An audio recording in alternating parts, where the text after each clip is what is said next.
Curve channel पे आपका स्वागत है। और जैसा कि मालूम है, बिहार बोर्ड की तरफ से मॉडल पेपर रिलीज कर दिया गया है और उसमें हम सोशल साइंस, साइंस और मैथ के तमाम क्वेश्चन को लेकर उसका सॉल्यूशंस को लेकर आएंगे। और एक रिक्वेस्ट हमारा आप लोगों से है कि इस चैनल को सब्सक्राइब करें और इसको शेयर करें। और हम लोगों का जो उद्देश्य है कि ज़्यादातर स्टूडेंट के पास हम लोग पहुँच पाएँ। चलिए हम लोग आज स्टार्ट करते हैं क्वेश्चन नंबर 1 से। और ये शॉर्ट टाइप क्वेश्चन है। क्वेश्चन कह रहा है कि संख्याओं 72 और 120 का लघुत्तम समापवर्तक अभाज्य गुणनखंड विधि से ज्ञात करें। दो संख्या दिया हुआ है, एक है हमारा 72 और दूसरी संख्या है 120 और कह रहा है कि अभाज्य गुणनखंड विधि से इसका एलसीएम आप ज्ञात करें। तो हम लोग क्या करते हैं, इन दोनों संख्याओं को हम लोग अभाज्य गुणनखंड ज्ञात करते हैं। ये 36 दूनी 72, फिर 18 दूनी 36, 2 9 18 और ये 3 दूनी 3। और हम जानते हैं कि किसी भी संख्या का अभाज्य गुणनखंड वो अद्वितीय होता है। तो हम 72 को लिख सकते हैं गुणनखंड के रूप में 2 गुना 2 गुना 2 गुना 3 गुना 3 और ये 2 क्यूब और इंटू 3 स्क्वायर। उसी तरह से अगर हम 120 का फैक्टर निकालें गुणनखंड, तो 60 दूनी 120, 30 दूनी 60, 15 दूनी 30 और 3 पचे 15, यानी कि 120 इक्वल टू हम लिख सकते हैं 2 इंटू 2 इंटू 2 और इंटू 3 इंटू 5 और इसको 2 क्यूब और इंटू 3 और इंटू 5 इस रूप में लिख सकते हैं। और हम जानते हैं कि किसी भी संख्या का अगर आप अभाज्य गुणनखंड विधि से अगर आप एलसीएम ज्ञात करें तो वो तमाम संख्या जो गुणनखंड के रूप में है वो आना चाहिए और साथ में वो संख्या मैक्सिमम पावर के साथ अगर है तो वो आना चाहिए। तो हम एलसीएम अगर इन दोनों संख्याओं का ज्ञात करें तो हम देखें कि ये 2 क्यूब यहाँ पे 2 क्यूब दोनों सेम है, इसलिए 2 क्यूब लेंगे और यहाँ 3 स्क्वायर है और यहाँ सिर्फ 3 है तो मैक्सिमम पावर वाला लेंगे, यानी कि 3 स्क्वायर और फिर ये 5 अकेले है तो ये भी रहेगा। अब 2 दूनी 4 दूनी 8 और फिर 3 तिया 9 और फिर ये 5 नॉट है 72 और गुना 5 10 यानी कि 360, यानी कि इस संख्या का हमारा एलसीएम यानी कि 360 ये हमारा आंसर हुआ। चलिए आते हैं क्वेश्चन नंबर 2 पे। और क्वेश्चन है कि सिद्ध करें 3√2 एक अपरिमेय संख्या है। और यहाँ से हम एक चीज़ बताना चाहेंगे कि इस तरह का बहुत सारा क्वेश्चन मतलब अब तक पूछा गया है और इसी तरह का बहुत सारे क्वेश्चन आपको हमारा रियल नंबर वास्तविक संख्या पे मतलब सक्सेस कर्व चैनल पे हमारा अवेलेबल है, आप वहाँ पर भी डिटेल में इसको देख सकते हैं। और आता है क्वेश्चन पे कि 3√2 एक अपरिमेय संख्या है, ये सिद्ध करना है। तो लिखते हैं कि माना कि 3√2 एक परिमेय संख्या है जहाँ p और q पूर्णांक है तथा जिसमें कोई भी संख्या ओवेनिस्ट नहीं है। तो हम मानकर चले हैं कि 3√2 ये हमारा परिमेय संख्या है, तो ये p/q के फॉर्म में रहेगा। p/q के फॉर्म में है चूँकि मानकर ही चले हैं। अब ये हमारा यानी कि √2 बराबर p/, हम इसको ऐसा लिख सकते हैं ना, यानी कि 3 और q। अब ये चीज़ देखें यहाँ पे कि p/q के फॉर्म में ऑलरेडी हमारा ये पूर्णांक है। अगर किसी भी पूर्णांक की संख्या में एक अलग सा पूर्णांक संख्या आ जाए, जैसे कि ये 3 है, तो ये भी हमारा पूर्णांक ही हो जाएगा। जैसे एग्जांपल के लिए मान लीजिए p/q ये 2/3 के फॉर्म में है। अगर हम इसको 3 के साथ गुना करें तो ये 2/3 तिया 9, तो 2/9 ये भी हमारा पूर्णांक है, तो इसको हम परिमेय संख्या बोल सकते हैं। तो अब हम क्या देख रहे हैं कि √2 चूंकि ये संख्या हमारा हर हाल में अपरिमेय संख्या है, ये अपरिमेय संख्या और ये हमारा परिमेय संख्या, क्योंकि मानकर हम चल रहे हैं कि ये हमारा परिमेय संख्या है, लेकिन आगे इक्वेशन में हमारा निकल कर आता है कि अपरिमेय संख्या बराबर परिमेय संख्या, और ये किसी भी हालत में ये संभव है नहीं। तो इस प्रकार हम जब देख रहे हैं कि ऐसी स्थिति आ गई है तो हम कह सकते हैं कि हमारा जो पूर्व का मान्यता है यानी कि 3√2 एक परिमेय संख्या है, वो हमारा मान्यता गलत है। तो हमको स्टेटमेंट के तौर पे लिखना भी पड़ेगा कि हमारी पूर्व की मान्यता इसलिए 3√2 एक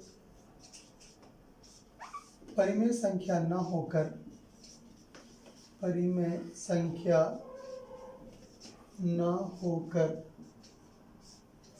एक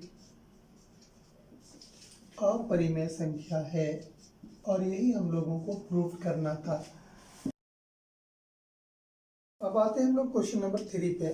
क्वेश्चन नंबर 3 है 2y² + 3y + 1 को y + 2 से भाग दीजिए। यानी कि बड़े बहुपद को छोटे बहुपद से भाग देने की बात हो रही है। यहाँ पे ये y + 2 और बड़ा बहुपद है 2y² + 3y + 1। और हम जैसा कि जानते हैं भाग देने के क्रम में आपको ध्यान रखना रहता है कि इस संख्या को कौन सा टर्म यहाँ रखें कि इसको गुना करने के उपरांत ये संख्या के बराबर हो जाए। तो अगर हम ध्यान दें तो ये हमारा 2y आगे आएगा। तो ये 2y² और फिर इसको 2 दूनी 4y और ये +4y, ये माइनस और यहाँ भी माइनस, ये प्लस माइनस कैंसिल हो गया, प्लस माइनस माइनस, तो ये हमारा y हो गया और ये माइनस और प्लस यहाँ पे हमारा 1। अब चूंकि यहाँ पे ये टर्म हमारा माइनस है इसलिए हर हाल में ये चिन्ह यहाँ पे माइनस का होगा। अब यहाँ y और यहाँ भी y, इसका मतलब है भाग जिस टर्म से लगेगा वो हमारा 1 होगा, और -y और फिर +2 - 1, तो ये -2 हमारा, और फिर ये प्लस और यहाँ पे प्लस, ये माइनस और ये कैंसिल हो गया, प्लस प्लस प्लस, ये हमारा 3, और ये हमारा भागफल कहलाता है, और ये हमारा शेषफल, और यही हम लोगों को निकालना था। चौथा क्वेश्चन कह रहा है कि यदि अल्फा तथा बीटा बहुपद gx x² - 7x + 6 के शून्यक है तो अल्फा प्लस बीटा का मान ज्ञात करें। बड़ा आसान सा क्वेश्चन है ये। बहुपद है हमारा gx यानी कि x² - 7x और +6, ये बहुपद है। अब कह रहे हैं कि अल्फा प्लस बीटा का मान ज्ञात करें। यानी कि हम जान रहे हैं कि द्विघात समीकरण है तो 2 शून्यक निकलेगा, एक अल्फा और बीटा। तो हमको अगर ये निकालना रहे तो हम फार्मूला का यूज़ करेंगे, और वो फार्मूला हम जान रहे हैं कि वो -b/a होता है। और यहाँ पे -b कि इस इक्वेशन में x² के साथ जो भी गुणांक रहेगा वो हमारा a कहलाएगा। तो a हमारा 1, और x के साथ जो संख्या गुणांक के रूप में रहेगा वो हमारा b, और फिर c जो कांस्टेंट टर्म है हमारा वो 6। तो अब यहाँ पे अगर फार्मूला पे आए, माइनस और b का मान हमारा ऑलरेडी माइनस में है -7, और फिर बटे a का मान 1। अब इसको सॉल्व करेंगे तो ये माइनस और ये माइनस प्लस 7/1, यानी कि ये हमारा 7 आंसर, और यही निकालना है।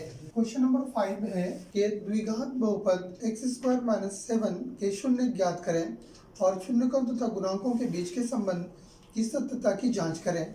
शून्य ज्ञात करें। बहुपद है हमारा x² - 7। शून्य ज्ञात करने का मतलब है कि इसका मान को हमको 0 करना पड़ेगा। x² - 7 = 0। अब ये x² हम लिख सकते हैं यानी कि 7 + 0 = 7। अब x बराबर रूट और ये प्लस माइनस, तो एक x का मान हमारा +7 और एक मान हमारा x का -√7, 2 मान आया। अब हम चूंकि मान रहे हैं कि शून्य का मान हमारा 2 आएगा, एक हमारा अल्फा मानते हैं, ये हमारा √7, और दूसरा हमारा ये बीटा -√7। अब अगर हम इस बहुपद से डायरेक्ट अगर हम निकालना चाहें अल्फा प्लस बीटा का मान, तो हम जान रहे हैं कि alpha plus beta equal to होता है -b/a। और यहाँ पे इक्वेशन के साथ हम लोग देखते हैं कि x² के साथ जो भी संख्या गुणांक के रूप में रहता है हम उसको a कहते हैं, और ये a हमारा 1 है यानी कि, और b टर्म हमारा यहाँ पे कुछ भी नहीं है तो 0 हो गया, और c टर्म हमारा कांस्टेंट टर्म, और ये हमारा -7। तो alpha plus beta equal to -b/a, और b का मान हम देख रहे हैं 0 है हमारा और a का मान हमारा 1, तो -0/1 तो ये हमारा 0 आएगा। और उसी तरह से अल्फा इंटू बीटा का अगर हम मान निकालें तो ये हमारा c/a होता है और c का मान हमारा दिया हुआ है -7 और a का मान हमारा 1, तो -7/1 ये हमारा -7। अब सत्यता की जांच करते हैं हम लोग इसको। तो एक हमारा शून्यक अल्फा और दूसरा बीटा और ये मान हमारा यहाँ सामने है, तो अल्फा प्लस बीटा पहले ज्ञात करते हैं। अल्फा का मान हमारा √7 और फिर बीटा का मान हमारा यानी कि प्लस और ये मान हमारा -√7 है। अगर इसको सॉल्व करें √7 और ये -√7 ये कैंसिल हो गया और ये हमारा 0, तो अल्फा प्लस बीटा का मान हम देख रहे हैं कि इस रूप से भी 0 और यहाँ पर भी 0। और दूसरा अल्फा इंटू बीटा देख लेते हैं। अल्फा का मान हमारा √7 और बीटा का मान हमारा -√7, तो अल्फा का मान हमारा √7 और बीटा का मान हमारा -√7। अब इसको अगर हम सॉल्व करें तो हो जाएगा, माइनस को बाहर ले लेते हैं, ये √7 का स्क्वायर, ये माइनस और ये 7, तो अल्फा इंटू बीटा का मान हमारा इस ढंग से भी देख रहे हैं और इस रूप से भी देख रहे हैं कि ये हमारा सेम हो रहा है, तो ये सत्यता की जांच होगी। k का मान ज्ञात करें जिसके लिए समीकरण x² - 8x प्लस k बराबर 0 के मूल वास्तविक और समान हो। ये हमारा द्विघात समीकरण दिया हुआ है x² - 8x और प्लस k = 0। और यहाँ पे हमको k का मान ज्ञात करने के लिए कहा जा रहा है, लेकिन साथ में ये कह रहा है कि मूल वास्तविक और समान हो। और हम जान रहे हैं कि द्विघात समीकरण का अगर मूल वास्तविक और समान हो तो इसके लिए शर्त है कि हमारा d बराबर 0 यानी, और d हम कहते हैं विवेचक, ये b² - 4ac का मान ये हमारा 0 के बराबर होना चाहिए। अब इस समीकरण में अगर हम देखें तो a हमारा 1 है और b हमारा -8 है और c हमारा यहाँ पे k है। अब इस इक्वेशन में हमको बैठाते हैं हम मान को, तो b का मान हमारा -8 का स्क्वायर -4 और a का मान हमारा 1 और c का मान हमारा ये k और =0। तो इसको -8 का स्क्वायर हो गया, ये हमारा 64 और 4k और =0 और -4k और ये हमारा 64 -64 कैंसिल हो गया, तो k = 64/4, ये हमारा 16 चौका 64 और k का मान हमारा 16 और यही मान हमको निकालना था, k का मान 16 निकला। क्वेश्चन नंबर 7 है कि द्विघात समीकरण 9x² - 12x + 4 = 0 को हल करें। ये हमारा द्विघात समीकरण 9x² - 12x और +4 = 0। और द्विघात समीकरण को हल करने का बहुत सारा मेथड है, उसमें से आसान मेथड गुणनखंड विधि है, तो उसी मेथड को लेकर हम लोग हल करते हैं। उसमें है क्या, x² के साथ जो संख्या है और जो कांस्टेंट टर्म है इन दोनों को आप गुना करें, तो 9 चौका 36 और 36 का आप फैक्टर निकालें, 18 दूनी 36, 2 9 18 और 3 और गुना 3, और इन संख्याओं को आपस में गुना करके दो ग्रुप बनाते हैं, तो वो हमको 3 दूनी 6 और 3 दूनी 6 ये दो ग्रुप हमारा संख्या का बना, और इसको आपस में एडजस्ट करके हम देख रहे हैं कि 12 हमारा आ जा रहा है। तो ये 9x² - 6x + 4 = हमारा 0। ये 9x² - 6x हमारा आया, इन दोनों में से कॉमन हमको लेना है, तो कॉमन हम ले रहे हैं, ये मैक्सिमम कॉमन हमेशा लिया जाता है, तो 3 लिए, तो यहाँ पे जब 3x, तो ये हमारा 3x और माइनस इधर हमारा 3 दूनी 6, ये 2, और इन दोनों में कॉमन अगर हम देखें तो हमारा 2 कॉमन आता है, तो ये 3x और -2। अब यहाँ पे हम देख रहे हैं कि ये दोनों टर्म हमारा सेम है, तो इसको एक बार लिखते हैं हम लोग 3x - 2, और जो कॉमन लिए हुए हैं ये 3x और फिर ये -2 और ये =0। ये गुणनखंड हमको प्राप्त हो गया। अब हम लोग क्या करते हैं, इन दोनों को एक एक करके 3x - 2 = 0 लेते हैं, तो हम क्या देखेंगे कि 3x = हमारा 2 और x इक्वल टू 2/3 एक मान हमारा निकल कर आया और दूसरा टर्म हमारा गुणनखंड का था 3x - 2 इक्वल टू 0, तो 3x इक्वल टू 2 और x इक्वल टू 2/3 और यहाँ पे हमारा दो मान आया, एक x का मान 2/3 और फिर दूसरा मान भी हमारा यानी कि 2/3 और यही हम लोगों को निकालना था। x का दो मान हमारा 2/3 और 2/3 आया। चलिए 8वां क्वेश्चन पे हम लोग आते हैं और वो है एबीसी समांतर श्रेणी से। कह कि समांतर श्रेणी दिया हुआ है 2, 5, 8, 11 और ये लगातार, और इसमें से कहा जा रहा है कि 20 पदों का योग ज्ञात करें। 20 पद। सबसे पहले जो बहुत महत्वपूर्ण है वो हमारा है प्रथम पद, जिसको a, ये हमारा 2 और d का मान हम निकालते हैं, मतलब अगले पद को पिछले पद से घटाकर, और ये हम सेकंड पद लेते हैं t2 - t1, तो 5 और ये -2 और इक्वल टू हमारा 3, ये हमारा d का मान, और n जो हमारा दिया हुआ है वो 20 यानी कि 20 पदों का योग ज्ञात करना है। अगर हम डायरेक्ट फार्मूला पे आते हैं तो ये S20 इक्वल टू हो जाएगा यानी कि n/2 यानी 20/2 इंटू 2a प्लस n-1, और n हमारा यहाँ पे ऑलरेडी मालूम है, ये 20 और -1 और ये हमारा d, ये है फार्मूला n पदों का योग ज्ञात करने के लिए। एक बार फिर ये हमारा कैंसिल हो जाएगा, ये 10 और फिर 2 इंटू a का मान हमारा दिया हुआ है 2 और ये हमारा 19 और d का मान हमारा ये 3 और ये 10। अब यहाँ पे हम लोग आ गए थे, ये 10 और फिर ये 57 और 4 जोड़ेंगे तो हमारा 61 हो जाएगा और फिर यानी कि 610। S20 का मान हमारा 610 और यही हमारा 20वें पदों का योग, ये हमारा आंसर हुआ। क्वेश्चन नंबर 9 ये भी एपी से ही रिलेटेड है। क्वेश्चन क्या कह रहा है कि 11वां पद 38 है। एपी का 11वां पद का मान वो दे रखा है ये 38 और साथ में 16वां पद 73 यानी कि T16 ये हमारा 73 ये दिया हुआ है और कह रहा है कि आप डी निकालें, कॉमन डिफरेंस आपको निकालना है, सारवंतर।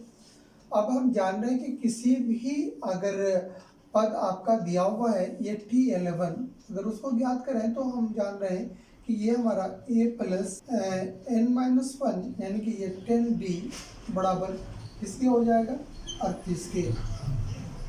इसको हम लोग इक्वेशन 1 मानते हैं और उसी तरह से T16 अगर हम बात करें तो ये a प्लस यानी कि n-1 इंटू डी, तो ये हमारा 15d हो जाएगा और इसका मान दिया हुआ है ये हमारा 73। ये इक्वेशन 2 हम अब यहाँ पे हम इसको माइनस कर सकते हैं। यहीं पे अगर हम दिखा दें कि इक्वेशन 1 - 2, तो यहाँ पे अगर हम सॉल्व करें इसको तो ये माइनस और ये माइनस ये हमारा कैंसिल हो जाएगा, प्लस माइनस माइनस तो 15 में 10 तो ये -5d और यहाँ पर भी माइनस होगा तो प्लस माइनस माइनस 8 5 13 3 1 4 3 7 35 माइनस ये माइनस माइनस हमारा कैंसिल हो गया। 5d का मान हमारा 35 और d बराबर 35/5 5 7 35 और d का मान हमारा 7, यही हमारा आंसर हुआ। ये हम d का मान 7। क्वेश्चन नंबर 10 है ये कोऑर्डिनेट ज्योमेट्री का। कह रहा है कि यहाँ पे 3 बिंदु है और तीनों बिंदुओं का कोऑर्डिनेट दिया हुआ है, लेकिन इसमें से कुछ निर्देशांक वो मिसिंग है। जैसे क्वेश्चन कह रहा है कि ये a एक बिंदु है जिसका कोऑर्डिनेट का मान दे रखा है वो 0 और 2 0 2। अब यहाँ पे दो अलग अलग बिंदु है, ये हमारा एक b और एक c, और क्वेश्चन ये है कि b से a की दूरी और c से a की दूरी समदूरस्थ यानी बराबर दूरी पर है। और पहले b बिंदु का कोऑर्डिनेट हम लोग देख लेते हैं और वो है 3p। c बिंदु का कोऑर्डिनेट 3p और c बिंदु का कोऑर्डिनेट दिया हुआ है P5। अब हम लोग क्या यूज़ करें यहाँ पे, चूँकि AB और AC चूँकि ये बराबर दूरी है, इसलिए हम डिस्टेंस फार्मूला का यूज़ करते हुए AB का मान ज्ञात कर लेते हैं और ये AC का मान ज्ञात कर लेते हैं। और AB हम जान रहे हैं कि डिस्टेंस फार्मूला हमारा है √x1 माइनस x2 का होल स्क्वायर और प्लस y1 माइनस y2 का होल स्क्वायर, और ये फार्मूला इधर भी लागू हो जाएगा, x1 माइनस x2 का whole square plus y1 minus y2 का होल स्क्वायर। अब AB हम लोग, अभी हम 0 माइनस 3 का होल स्क्वायर और प्लस 2 माइनस p का होल स्क्वायर और इक्वल टू x1। अब 0 माइनस p का होल स्क्वायर और 2 माइनस 5 प्लस 2 माइनस 5 का होल स्क्वायर। अब हम लोग इसको सॉल्व करते हैं, क्योंकि दोनों तरफ हमारा रूट है इसलिए हम दोनों ओर वर्ग करते हैं। दोनों ओर वर्ग करने पर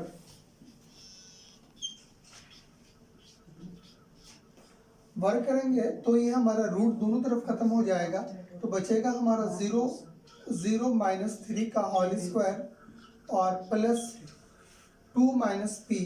इसको हम लोग हल करते चलते हैं, 2 माइनस p का होल स्क्वायर और इक्वल टू 0 माइनस p, तो ये हमारा हो जाएगा माइनस p का होल स्क्वायर और 2 माइनस 5, तो माइनस 3 का ये स्क्वायर। अब इसको अगर हम सॉल्व करें 0 माइनस 3 का स्क्वायर, तो ये हमारा माइनस 3 का स्क्वायर, और इसको सॉल्व करें तो 2 दूनी 4 माइनस 2 दूनी 4p और फिर प्लस p स्क्वायर और इक्वल टू ये हमारा p स्क्वायर और प्लस 9, और ये p स्क्वायर हमारा कैंसिल हो जाएगा, और यहाँ पे हम लोग छोड़े हैं प्लस को। अब इसको सॉल्व करें तो ये हमारा 9 प्लस 4 माइनस 4p और इक्वल टू ये हमारा 9, ये 9 और ये 9 हमारा कैंसिल हो गया। अब बचा हमारा 4 माइनस 4p इक्वल टू 0 और माइनस 4p इक्वल टू -4, ये माइनस माइनस कैंसिल, और p बराबर हम लिख सकते हैं 4/4, ये कैंसिल हो गया हमारा, और p का मान हमारा ये 1, और यही हमारा हमको निकालना था कि इसमें p का मान क्या, तो p का मान हमारा 1 आया। और एक चीज़, आज तो हम लोग सिर्फ 10 क्वेश्चन को लेकर हम आप लोगों के सामने आ पाए, लेकिन उम्मीद करते हैं कि जितना भी क्वेश्चन हमारा रेस्ट बचा हुआ है ऑब्जेक्टिव सब्जेक्टिव, और बहुत जल्दी हम लोग उसको लेकर आप लोगों के सामने आ पाएंगे। लेकिन एक बार फिर से रिक्वेस्ट है कि हमारे इस चैनल को लोगों तक पहुंचाने में हमारी मदद करें, खुद उसको सब्सक्राइब करें और बेल आइकन को दबाएं ताकि हम ज़्यादा से ज़्यादा स्टूडेंट तक पहुंच सकें।